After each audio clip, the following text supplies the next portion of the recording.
Good afternoon, everybody. Welcome into another episode of Home Field Advantage. I hope you're all having a great week or weekend, however, and whenever you're listening to this podcast across our great country or our great land.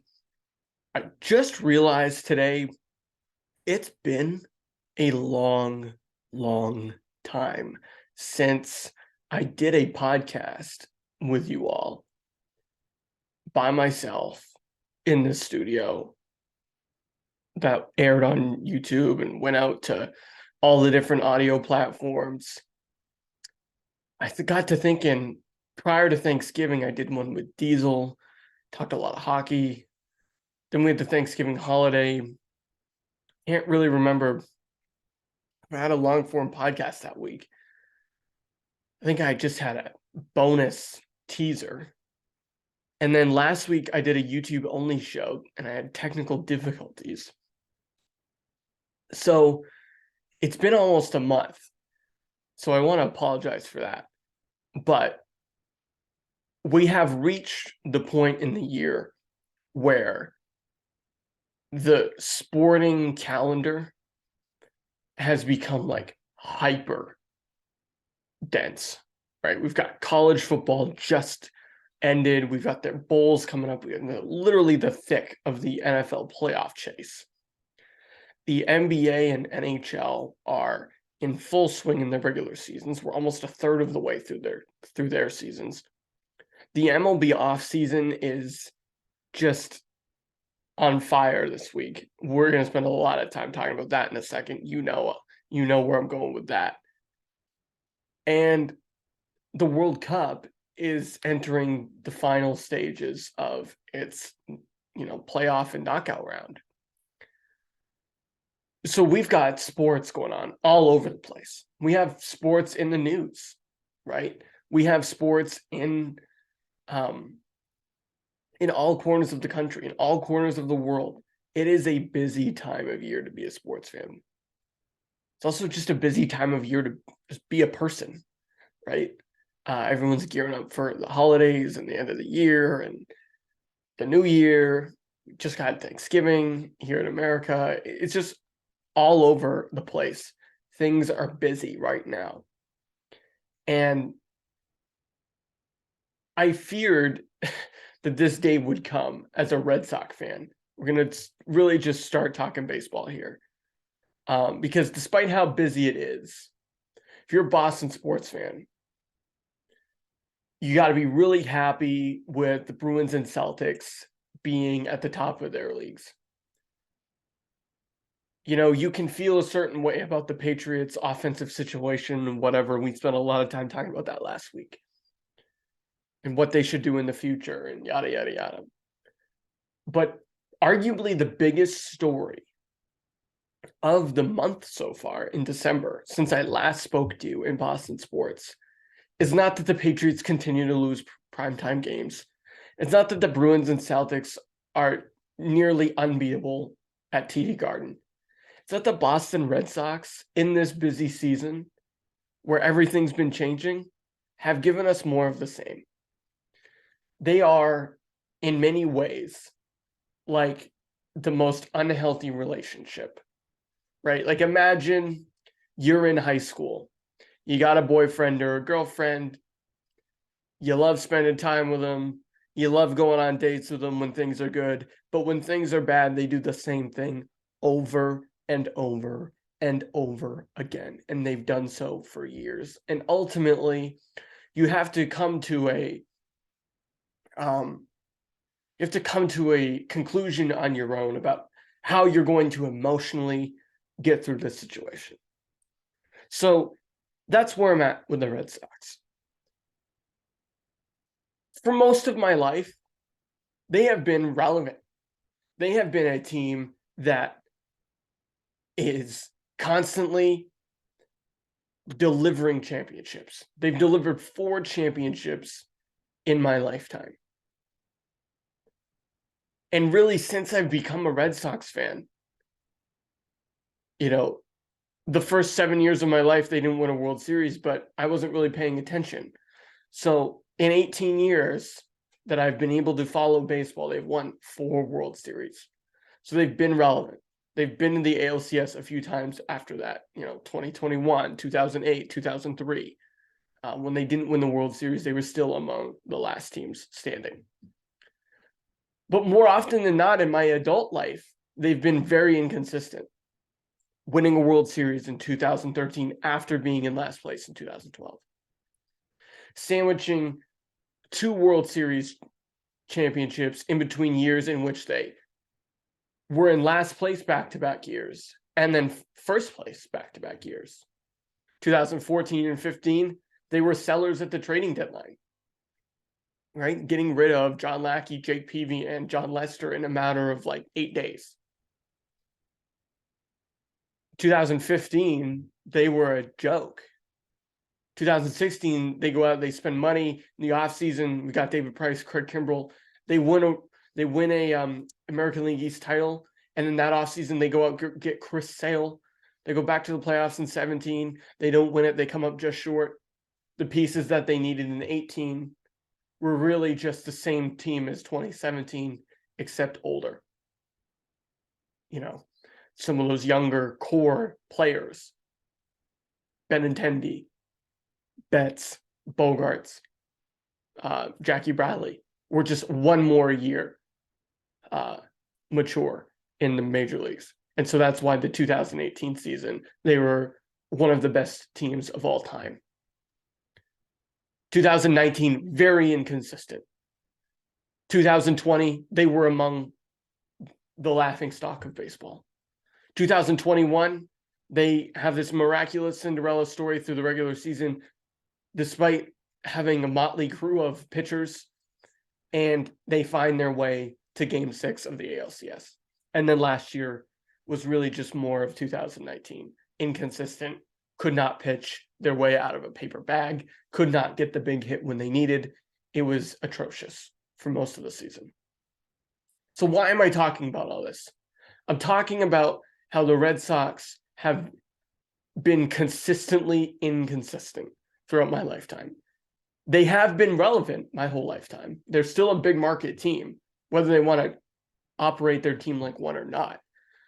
But my point is, they're consistently inconsistent on the field. But when it comes to off the field, they tend not to waver in one simple philosophy. They have a philosophy, they don't have a strategy. I've said that before on this program. Their philosophy is now that they want to cut costs. They don't want to dole out big contracts.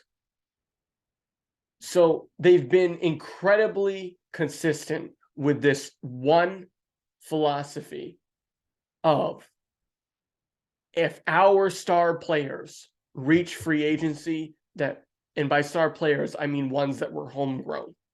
If our star players that we developed in our farm system that we supposedly care so much about reach free agency, they're good as gone. John Lester, 2014, 2-time World Series champion, cancer survivor, leader of the locker room, did not get re-signed.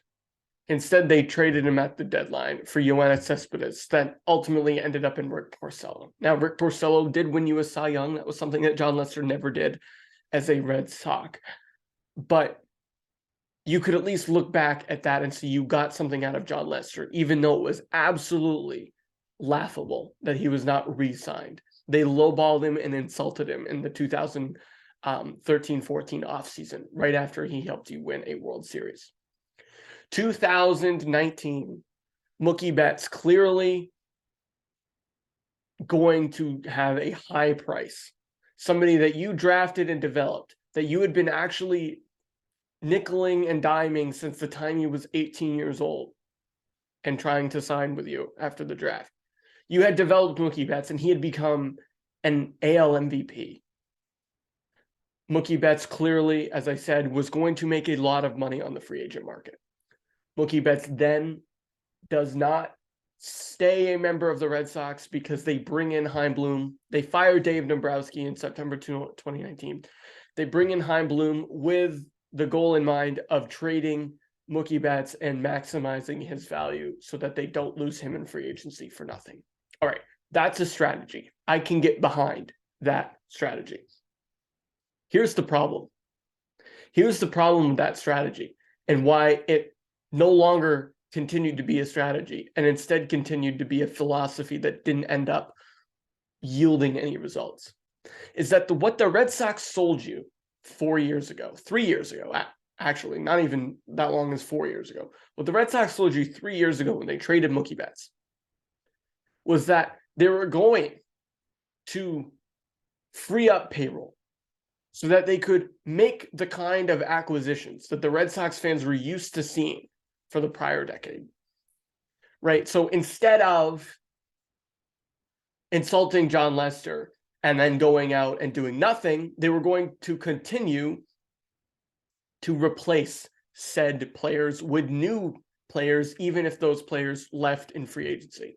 So they sold you a bill of goods that if we lose our homegrown star players to free agency, or just if their value gets too high for us, that's okay, because we're going to reset the luxury tax and we're going to be able to go out and spend like we did in 2015 when they had David Price come in for a 7-year, $220 million contract. That's what they sold you. They sold you, okay, you're not going to have Mookie Betts on your team. That's going to be all right. But you're going to have an opportunity to still field a competitive baseball team because we're going to have the financial flexibility to go out and get big name free agents. All right. Red Sox fans bought that. Red Sox fans also bought that, all right, it was going to be very unlikely that the Red Sox were going to be able to keep Betts, Bogaerts, Devers, Sale, Benintendi, Vasquez, all of that core, Erod, all of that core from 2018, it was unlikely that they were going to be able to keep them all. But what did they do after that? This is where things really started to go downhill. Because Red Sox fans, even though we were all pissed about trading Mookie Betts, I once said, I think 3 years ago, that they made a bad situation worse. Because they raised expectations. They said, look, this is a horrible move, but it's an inevitable one. But what's going to happen is the days down the road are going to be brighter. And they raised expectations. What happened after that? 2020, they were one of the worst teams in baseball. But you were okay holding on to that, knowing that in the future, it was likely that guys like Devers and Bogaerts were going to be a part of the Red Sox going forward, right? It was likely that maybe they were going to have somebody like Andrew Benintendi stick around and be like, sort of a Trot Nixon or Johnny Damon type, right? Somebody that, anchors your outfield for more than just 3 or 4 seasons.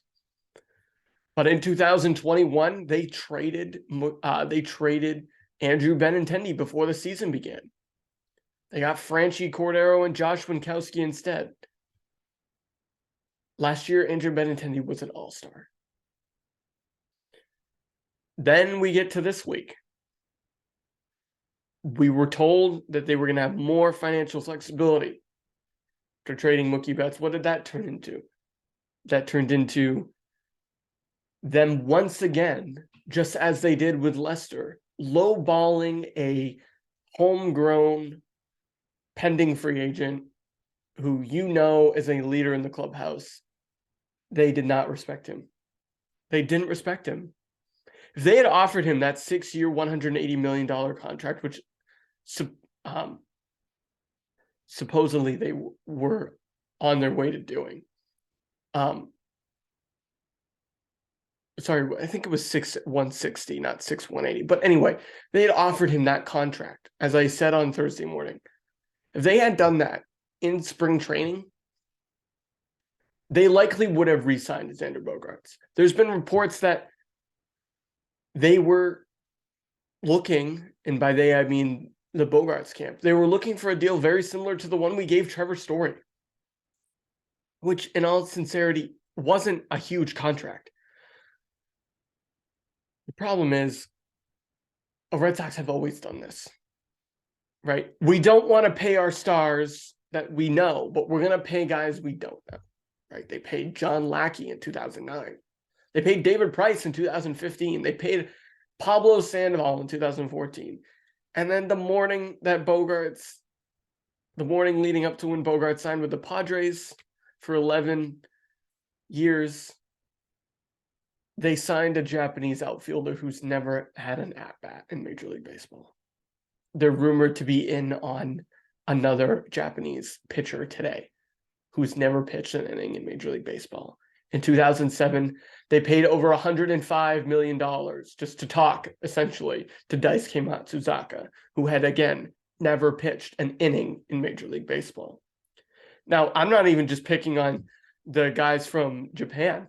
You look around, they do this to everybody, right? Rusney Castillo, another international free agent. They paid him. He basically probably played less than 75 games in a Red Sox uniform at the big league level. I don't know, the stats are off the top of my head, but there's no way he played more than a half season's worth with the big league club. Pablo Sandoval, Hanley Ramirez, John Lackey, Trevor Story, they give money to other players. They never give money to their own. And for the Red Sox, the biggest slap in the face was that they told Xander they were going to give him a 1-year, $30 million deal in spring training. And at that point, he was probably already soured. So that's the history of it. You should be upset if you're a Red Sox fan. I think most are. There are going to be a handful, though, that come out here and say things like, there was no way the Red Sox should pay Xander for 11 years. Now, I agree with them, but they're missing the forest for the trees. It didn't have to get to that point. The reason why Xander signed an 11-year contract with San Diego is because it was put in front of him. The Red Sox should never have gotten to a point where that mattered. It never should have gotten to a point where San Diego was able to put a contract in front of Bogaerts, because Bogaerts should have never been a free agent. He should have been signed in spring training, much like they did in 2019 when they signed him to that 3-year extension. It was really a joke, to be honest, that they pretended all season long like he was their number one priority. If he was truly a number one priority, you would not let a homegrown star like that get to free agency. Chaim Bloom is a smart guy. He understands the economics of baseball. Whether we want him to operate our team in the way that he wants to operate the team is a different argument, but he does understand the economics of baseball. He gets it. The underlying factor is he was out of touch with what Bogaerts meant in this particular market, right? He understands the economics, being that he knows that free agency would have been a harder time, but he misread the market. He knew that there was a likelihood. He's a smart guy. He knows the risks, but he misread how much Bogaerts would be valued in free agency because of his intangibles, right? One of the biggest traps of sports fans is only looking at the on-the-field metrics. Like, people are going to talk about, Xander Bogaerts isn't going to be worth anything at age 40 playing shortstop. Okay, you're probably right. But what are you going to get between the ages of 29 and 34 in that contract? You're going to get some really good productive years. You're going to get incredible leadership from a guy that's won twice already, going to a franchise that has been kind of underwhelming for a long time, playing in a division with the Dodgers and the Giants who want to win. And so what people fall into this trap of saying, like, that 11-year contract, that's too much. Red Sox were never going to do that. Yeah, you're right. They were never going to do that, which is why Xander is out on the Padres right now, because he was like, hey, like, this is going to be the best deal I'm going to get. Think about it from his perspective. You have a 7-year contract. Great. You have an 11-year contract. You're going to get guaranteed to get paid for 4 more years. Awesome. Let's go do it. And it just never should have gotten to a point where Xander had that choice to make. His choice should have been, wow, the Red Sox really wowed me. I mean, he's our Derek Jeter. Dennis Eckersley said that at the end of the season. It should have been in February that he got an offer from Henry and Bloom that said, like, we're making an investment in you. And by making an investment in you, we're going to also have Devers stick around too with us. We want you to be here because we want Raphael to stay here. We want other players to want to come play with you because you're such a good guy. But instead they said, oh yeah, 1 year, $30 million extension. That's a joke.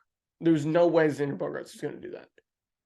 If they had offered him a 6/160 contract in February, he may have taken it.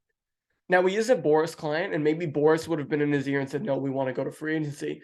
But ultimately, it was going to end up being Xander's choice. I mean, it is the player's choice. I think bitching about the agent is sort of what losers do. That's what loser franchises do, is bitch about who's, the agent and whatnot. Now, it is a factor. And look, Tony Maserati, say what you want about him. He did predict this 7 years ago when Bogaerts signed with Scott Boras as an agent. I think he said something along the lines of he wouldn't be surprised if Bogaerts doesn't finish his career with the Red Sox because that's Scott Boras was going to get every last ounce out of Bogaerts that he could. So I'm not going to go deep into the semantics of it, but when you step back and look at it, it is quite telling that this has become a pattern with the Red Sox, right? That's where we started this conversation. For much of my life, they've been up and down on the field, but off the field, they've been very consistent in their approach of, we are going to put pies in the face of our fan base and of our most loyal players who have grown up here in return for signing high-priced free agents who don't have a proven track record or who don't live out the contract. Now, there's been some times where the Red Sox have taken risks on contracts that I think were good that haven't panned out. I'm not saying that every investment in a player that that has played for you is always going to work. My boy Chris Sale is a number one example of that. They put an investment into Chris Sale in 2019, and he has been hurt for much of this contract and hasn't lived up to the value. But could you imagine if they didn't give him that contract and he pitched well in 2019, and then you lost him and Betts in the same offseason? Then this would have feel like an even more punch in the gut. Don't let anybody tell you that the Red Sox can't afford these guys, all right? They are the Boston freaking Red Sox. John Henry has more money than God. And I use that obviously as an expression. There's no way. Now, was it likely that they were going to be able to keep like Betts and Bogaerts and Sale, all three of them? No. But don't let them tell you that they can't afford player X, no pun intended, because they can.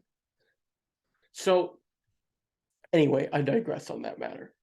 They've been very consistent with the fact that they've let homegrown players out the door, walk out the door, trade them out the door, do whatever, because for some reason they don't value their own as much as they value others. And it's confusing. I don't quite understand it. There used to be a time when there would be a high-priced free agent on the market. I'm not even talking about that long ago. I'm talking maybe 5-6 years ago. Be a high-priced free agent on the market, and you would say, Red Sox have a really good chance to get that guy. I don't think they exist in that way any longer. And so if you're a Red Sox fan, you should be angry. Don't let them make excuses for you. The Globe, Nesson, Dave O'Brien, everyone next year will eventually try and start walking back how all the great things they said this year about how Xander Bogaerts is the leader of the team. They need to keep him at all costs. Now that he's gone, they're going to start pretending like we have this great emerging core of prospects, which we might. I mean, Rafael is awesome. Marcelo Meyer could be great. But, I mean, I also once thought that Blake Swihart was going to be awesome, that Henry Owens was going to be awesome. So these unproven commodities that we're going to get sold on, they're going to try and sell us a rebuild, but they're also going to say that we're competing, which is going to be very fun to listen to next summer when the Red Sox are a 500 ball club, treading water in the wild card race. And we're being told that we're a competitive team at the trading deadline. We've got that new outfielder, and we've got Kenley Jansen and, Chris Martin and some of these other relievers. We're going to add to our team. We're going to be competitive. But at the same time, they're going to say, but look at this great rebuild we have, this great new core. Screw the new core. Let's go out and win a World Series, okay? And we know what's coming next. We know what's coming next. It's Rafael Devers hitting free agency and wanting a $400 million contract for 12 years, and the Red Sox not doing that. We know what that is, right? And I'll just say one more thing about these contracts. Everyone that talks about these ballooning contracts in Major League Baseball, and we're going to talk about a few more here that I have written down, they're only going to keep getting bigger. That's why what the Atlanta Braves are doing is so smart. They're signing all their young guys right now to shorter deals, but for higher margins. And so people are going to be playing for the Atlanta Braves down there, like Riley, Acuna, Albies. And they're not spending a ton of money because they don't have a ton of term locked up, but they know that their contracts are only going to get bigger. So if you sign them right now, then, the Red Sox trying to pay Marcelo Meyer in 2033 or whatever it's going to end up being what we would have paid Xander Bogaerts is going to be like, we were going to need a new shortstop at 2033 if we signed a new 11-year deal anyway. And what we're going to be trying to pay a new shortstop $50 million a year is going to feel like a bargain. So if you go out and you sign Rafael Devers to a 12-year, $400 million contract or whatever it's going to end up being, you're absolutely going to save money than if you try and sign like Nick York in 5 years to a very similar deal. So don't miss the forest for the trees, because I think Red Sox fans sometimes do that when we talk about contracts, because we can't, we're obsessed with we got to win now, which is awesome. But, maybe if we get ahead of it next time, that would be great. Maybe we don't let Devers hit free agency. Maybe we give him a blank check tomorrow. Right? But I digress. All right. Speaking of other contracts in Major League Baseball, just real quick. I don't know how long I went on that Bogaerts segment. Had to have been close to half an hour. Trade Turner to the Phillies. Clear that Dombrowski wants to win. I thought they might be a bigger player in the Bogaerts market, but perhaps they wanted Turner because he's slightly more of a well-rounded player, a little bit younger, has that speed element. But it's clear that the Phillies want to go in and win. Verlander to the Mets. That's interesting. Verlander's clearly going to find his way to Cooperstown. I think he's just heading to New York a little earlier than most people expected. I don't know what the Mets are going to be. They lose DeGrom, he goes to the Rangers. And with the Mets and Verlander, it's a little bit of a head scratcher, because you're sort of wondering, all right, they've got Scherzer and Verlander there, these two old guy pitchers.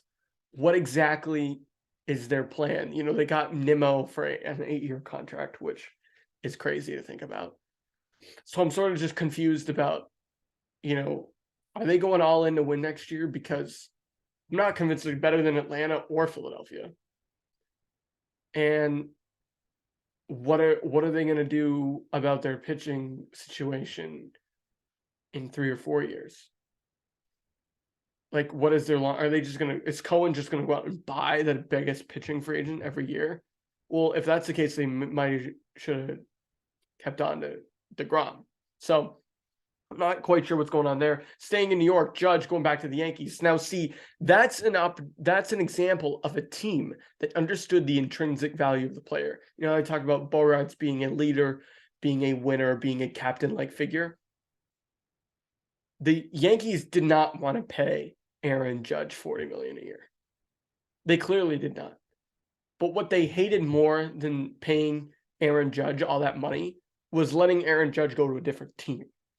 That actually was a very emotionally intelligent, move. Everyone's going to talk about, Aaron Judge at age 40. Well, guess what?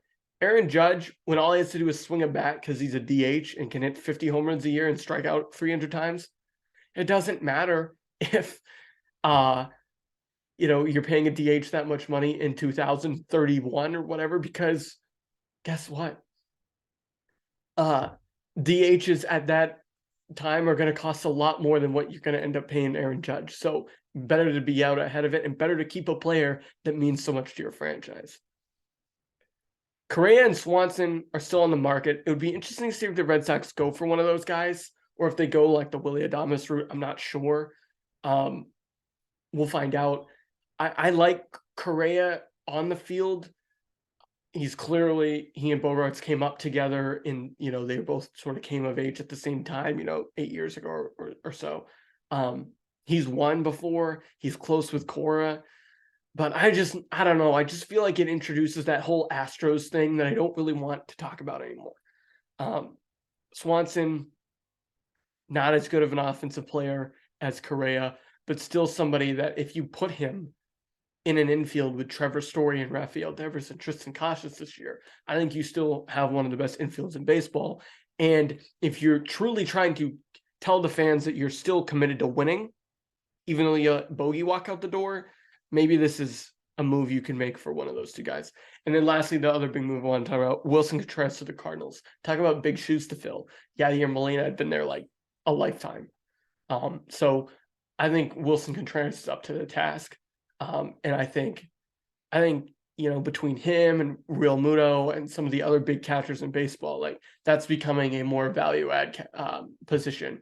We saw the difference that even Christian Vasquez made for the Astros last year. So I think having a good, reliable catcher is a real element to having a consistent October baseball club. All right, so those are my baseball thoughts. I'm just gonna real quickly dive into the World Cup for like 5 minutes as we close out. I don't think I've done a full pod since the U.S. got knocked out. They had a great showing, right? Getting out of their group was a huge step. They have a ton of talent. They're still very young. I think 4 years they're set up to do really well. I think they could even win a knockout round or two in 2026 if they get a better manager. They definitely have room to grow. And so I think you should feel optimistic about that team. Ultimately, their downfall was just they didn't finish their chances. We even saw in that England game that they drew how many missed chances they had. I think they only scored 3 goals in the entire tournament, if I remember correctly. So, I do. There was the Tim Weah goal. Then there was the Pulisic goal where he got hurt. And then there was the goal, almost an own goal on the Netherlands in that knockout round game. So, to only score 3 goals in the entire tournament, whereas like England scored 6 in their first game with Iran, Iran, then I think that was a good start for the club.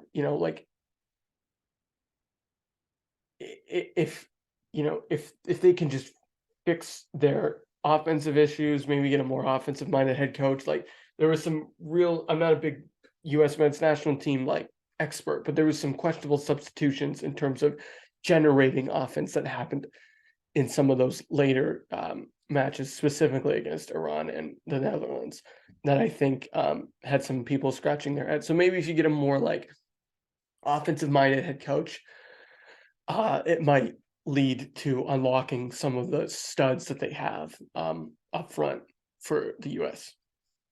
So I think there's room for optimism going into 2026 when we host along with Canada and Mexico. Elsewhere, we've seen some really big upsets, right? Like Japan upsetting Germany as they did, moving on. We've seen Spain go down, Croatia upsetting Brazil. I mean, there's been a lot of big countries that have gone down. Morocco beating Portugal today. They'll play Argentina, I believe, in a semifinal, if I'm not mistaken. And then, or no, I don't think so. I think I'll have to look at a bracket. I think it's Morocco will play the winner of England and France, potentially. I haven't looked at a bracket and I'm getting them mixed up. But either way, we've had some big upsets in sort of these knockout rounds. And I think, or even towards the last game of the group stage, where it was likely that there was a chance where Spain didn't even make it through. But I think one of the cool things about the World Cup this year is it's given more, you're seeing more eyeballs on different countries, right? Like Morocco, like Croatia. That I think they're the ones that will play Argentina. Yes, Croatia will play Argentina. And it is England and France playing Morocco, depending on who wins between England and France. But anyway, you've seen Croatia, who was a runner-up in 2018, make it back into this area of the tournament. You've seen France has an opportunity as the defending champions to do the same. And we could somehow end up seeing a France-Croatia rematch. But I think what I was saying is the cool part about this World Cup is that you've seen some of these countries that, to an American soccer fan are sort of on the periphery, like Croatia and Morocco. Like asking an average American to find those on a map might be difficult. I mean, and that's no disrespect to any of us. It's just we don't really think about them the same way you might think about England or France or Brazil or Argentina. So seeing that happen has been pretty cool for the tournament.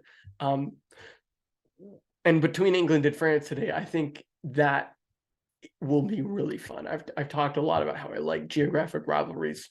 By the time you listen to this podcast, you might know the results of that game, but that'll be a fun game to have on. But the one thing I do also want to say as we close out is there was a journalist who died this past day. I think either late yesterday or early today. And I don't know a lot about the situation. I don't remember his first name off the top of my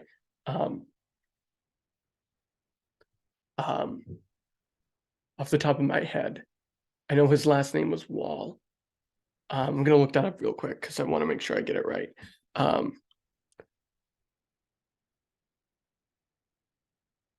Just going to Google search that real quick. But anyway, he had talked about, oh yes, Grant Wahl. That's right. He was an American journalist who covered soccer. And he had talked briefly about how he wasn't feeling well in the past few days, but this was after he had publicly tweeted about not being allowed in a match wearing a rainbow shirt. Now, there's obviously speculation about if there's foul play involved with the death of a healthy man who happened to have been making a gesture that he did in support for that community in a country that does not always is being generous. We know the track record there. I'm not going to spend too much time talking about that because I think we all understand what's at play here. But the fact that there's even speculation about foul play tells you everything you need to know about this World Cup being in this part of the world. Off the pitch, it has been very suspect from start to finish. And we had Josh on a little over a month ago, and he talked about how it had already put a dark cloud over the tournament. And so stuff like this isn't going to help, right? Like, this is a major news story. If there is foul play involved, and again, I don't want to speculate, but the fact that we even have to just tells you everything you need to know, right? But if there was foul play involved, That is a major international incident, right? Like, we just got done getting Brittany Griner home from Russia, and then we've got an American journalist essentially dead abroad with major question marks. This is a major international incident if there is foul play involved. And my heart breaks for his family, right? If you're a sports journalist in America, like, you understand the risks of going to big stadiums and big crowds in your own country and whatnot.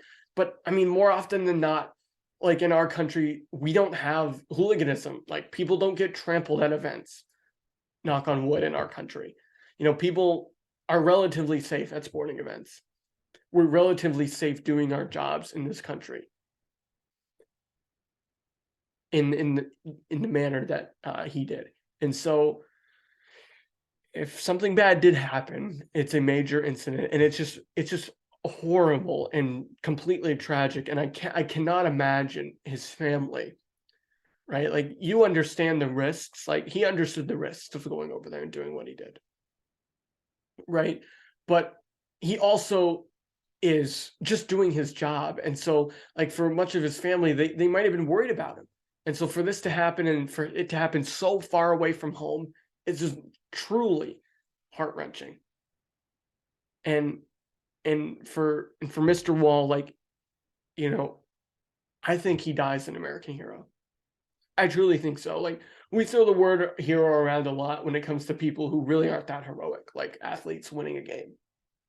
It's not really that heroic in the grand scheme of things. Like, the real heroes, they wear scrubs, they wear blue, they wear red, camouflage, first responders, armed forces, policemen, firefighters, EMTs, nurses, doctors, people like that, people that rush into a burning building and save innocent people. Like, but a journalist going over there representing our country and having this happen is a huge, huge situation.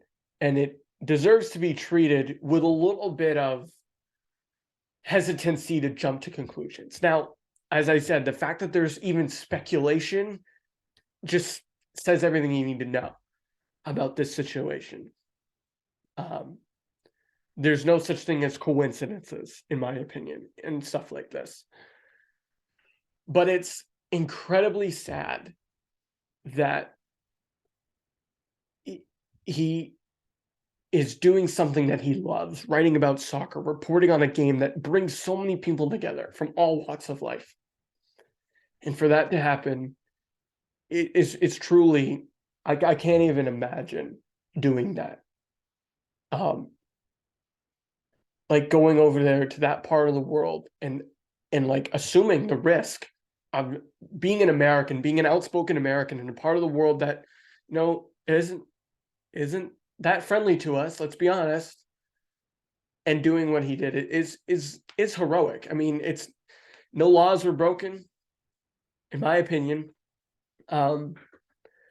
But I don't know. It could. There's a lot we still have to figure out. So I don't want to jump to any conclusions other than the fact that I'm just heartbroken for his family. And I pray that there's no foul play involved, just because I don't want my mind to even go there, but that's where your mind goes. And I certainly pray for his family, and the anguish that they must be feeling today, because we complain about democracy a lot in our country, like democracy is in peril. Free speech isn't risk, and journalism is dead and scary, and fake news, this and that. But we do have it pretty good in America. Journalists can go do their job without worrying about stuff like this potentially happening. In most cases. I mean, in like really, really isolated incidences. So, out of sensitivity for the situation, I don't want to dive too much more into it, other than that there's really two elements. First is that it's, first and foremost, it's just a huge tragedy. And second, it's sad that we even have to talk about the potential of foul play involved. So, that's where I'm going to leave it. And, my thoughts and prayers are with his family at this time, right before the holidays, and right before what's supposed to be probably the highlight of his career, which is reporting on the conclusion of the World Cup. So Grant Wahl gone way too soon. All right, that's going to do it for this episode of Home Field Advantage. Thank you for tuning in. Please subscribe below if you're watching on YouTube.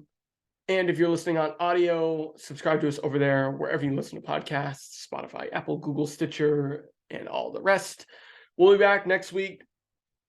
I'm going to try to put together a special episode with Diesel and Cam, but stay tuned there. And also feel free to check us out on Home Field Pod, our Instagram page. That's at Home Field Pod, where we tweet out and post out a lot of our new content and announcements.